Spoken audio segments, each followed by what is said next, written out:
Azap öyle. Detigi 2 kilometre yerden taşıp gelişet. Büyük.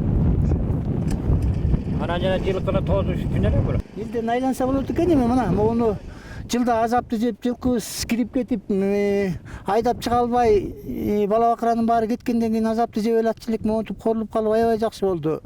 Жазында, жазкысында жакшы болду. Жазында бияктан качып келчү да жылкылар. Бияктан качып келип бияка барып могу жерде көлмөдө кош. Ошол көлмөгө сайылып өлгөндөр болчу. Биягынан кетип баратып кайра тети жерден учкандар болчу. Мына баягы күнү эле бирбе ушунун тозулуп элек деле учуп өлдү бирбе. Мына буюрса мына жакшы болду. Элден айланса болот экен. Эл бакыш балдар мына мону баштагандан бери ушул жерде ачка токпол ушул жерде жатышат. Могу жердин суугун көрүп атасыздар. Sarılarda razı oldu. Ayıp gösterip olmayız. Bir aşağıdan toz alıp duram da. Çu!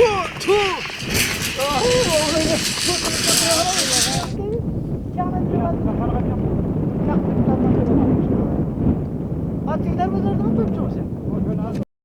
Bu yakты korku kılıp atkanыбыздын себеби айылдагы дыйкандардын, элдердин ошо оттук айылын жашоочуларынын эмгегин текке көтүрбөө жөнүндө бул айдоо аянтын сактоо максатында тоютту туура жеткизүү максатында болуп эсептелинет.